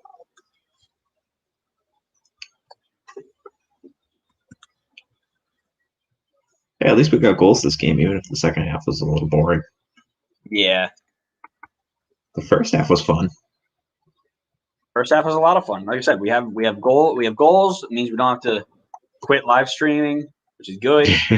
Hopefully we can pick an earlier game next week. Yeah, that's true. This game ran late. Or we can find one that Adam can make because he has to work. Loser. Yeah, he's busy on the weekends. He's a busy man. Yeah. Me too, but I'm still here.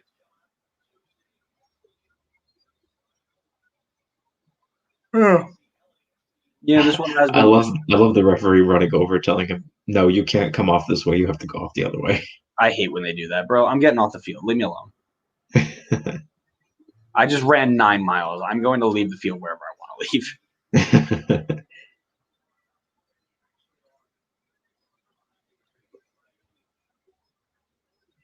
my favorite is the player that looks at the Oh, Ladero's scoreboard on the and realizes. ball. Good save, Jonathan Bond.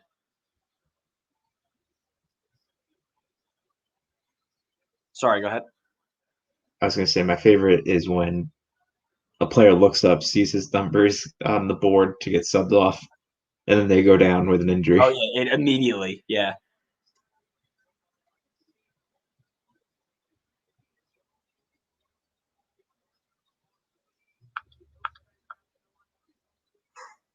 Whew. Man, Galaxy's defense is not great. They've given up 2 goals a game so far. I'm pretty sure, Well, right? and that's what we highlighted, right? We knew that they were going to be bad. Their attack might have been good, but we knew they were going to be bad. Remember when you said LA was going to finish bottom of the table, though? I remember. Listen, season's still early. I remember. You know what else looks really good in terms of predictions? If Chicha isn't scoring 5 goals to start the season, they are bottom of the table. All right, relax. Yeah, and if Red Bull had a defense, they'd be bottom of the table too. Here we are. That's a lot more asking than one player. You know If what's Chicharito goes down with an injury, then they're in trouble. you know what's a really good one? Revs top of the East. Yeah, refs top the East. Yeah, big fan of that. Why? Because I predicted it. I mean, we're 3 games into the season. Yeah, but that's 3 games into the season where I'm more right than you. Sure. 3 minutes left. This one's pretty much over unless they can get one. It has been it's been a snooze fest the second half. A few chances really here and has. there, but I was hoping for more goals. You and me both. Hey, all 3 of our teams are in a row in the standings right now, though. Oh yeah? It's Atlanta, Miami, then Red Bull, all in the playoffs. Why don't we just end the season right here? Stop the count. Stop the count. Literally, yes. Definitely don't let Columbus have another game.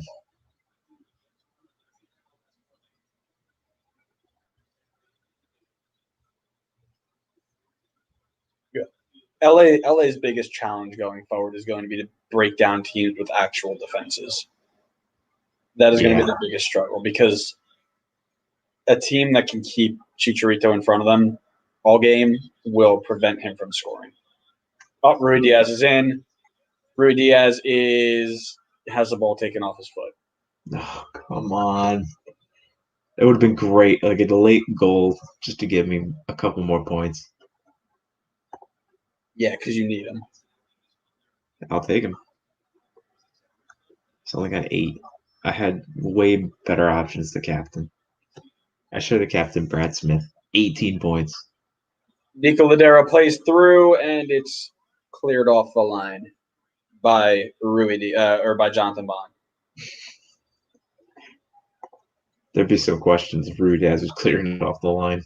There would. I'm starting to get a little tired now. That's right. Rui Diaz, come on, man. You were in on goal.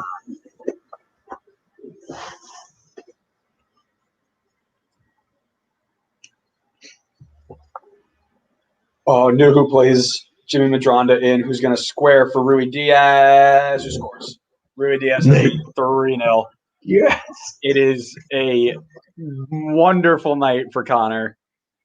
Speaking of, how's the Vancouver game going? Oh, I totally forgot about that game. Yeah, right. Oh, Colorado's winning. Colorado's winning. Great. I picked a Vancouver defender, and I asked if I should take Keegan Rosenberry, and you said no. Diego Rubio with the goal. You know I'm all about that Vancouver hype train for the season. Stop it. So, of course, I'm going to pick a Vancouver player. Stop it. Colorado was... This was a factor of LA just not wanting to play anymore. This goal was not very good.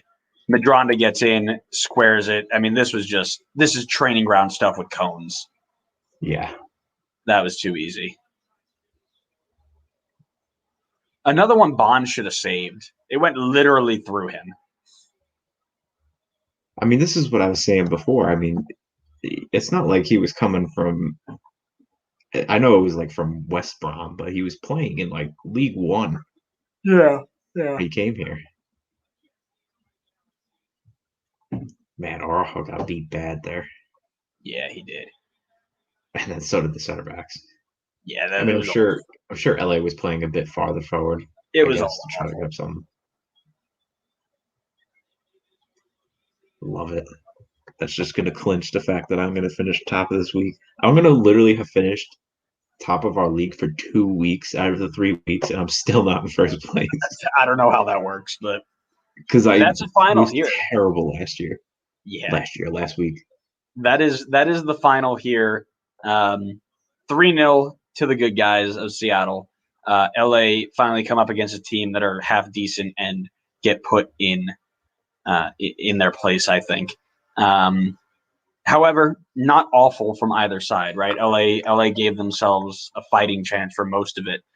They just need to kind of clean up what happens in the attacking third, and like I said, they got beat early because of a formational mismatch that couldn't be rectified until halftime, right? So once they switched into that 4-4-2 block, it looked a lot better for them.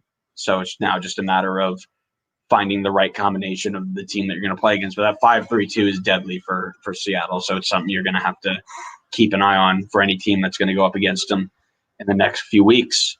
You got anything else you want to add for the night? Maybe look forward to us watching LA again next week. Oh, that's right, because it's Derby Day, right? Yeah, Yeah, that'll be a good one. I'm excited for that would that. be a good one. We definitely will be looking at that for sure, as long as we're all available. But other than that, that's been live stream 2. Thanks for joining us. Thanks for interacting with us in the comments. Shout out the Outlet Pass podcast. Record a new episode, will you, boys? And we will talk to everybody on the next one. And check out our episode coming out on Wednesday. MLS Team Randomizer. Really good one. Really fun one. But make sure you check it out. And we will see everybody on the next one. See ya.